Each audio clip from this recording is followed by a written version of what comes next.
Hello and welcome. My name is Michael Rayford and I'm here to tell you something good. What I'm going to share with you today is there is a direct correlation between the slave trade and Wall Street, if you did not know. So my name is Michael Rayford again. I am a financial educator with World System Builder. I'm also the host of Word for Word. So first of all, as I continue my journey on learning how money works and becoming more financially literate, I've been diving into the stock market more and investing more. And this is what I found. So first of all, I want to say thank you to Sherman Jenkins. I want to say thank you to the Tell Me Something Good family for giving me the opportunity to share with you 4 word for word, did you know facts.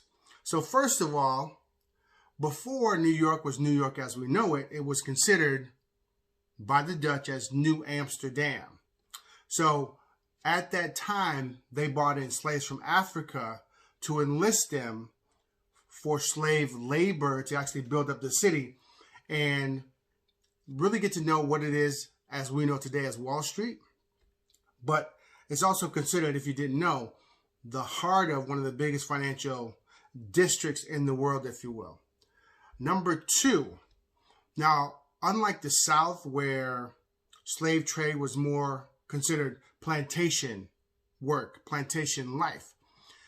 When they enlisted slave labor in New York, it was more about building infrastructure. So the slaves were used to, because you have to remember back in the 19th century, New York was, or New Amsterdam was, land, trees, there was no buildings, if you will, there were no structures.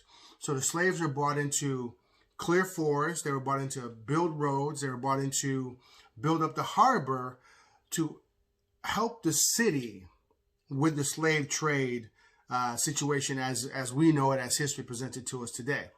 Now, number 3 is pretty interesting because even though slavery was ended legally in 1827, merchants and bankers still found themselves tied to slave trade commodities. So when we talk about slave trade commodities, we're talking about the sugar industry. We're talking about the cotton industry. We're talking about fine goods.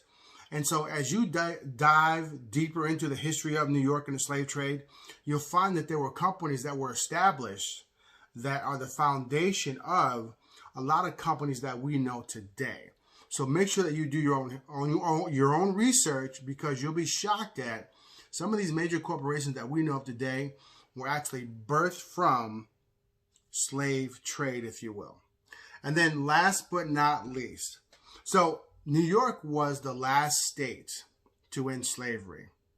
However, there was only one other state or one other city that had more slaves than New York City, and that was Charleston, South Carolina.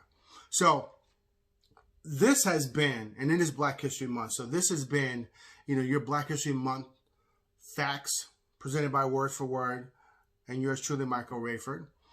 This is exactly why we need to, as a community, work harder to become engaged in financial education, financial literacy. We need to get more engaged in building wealth, in investing, in creating generational wealth, because as I just stated, just by 4 facts, our founding fathers, our ancestors helped build what we know of today as the largest financial district in the world. And I'm going to leave you with this final thought. You will not be free until you are financially free. My name is Michael Rayford, and I will see you next month.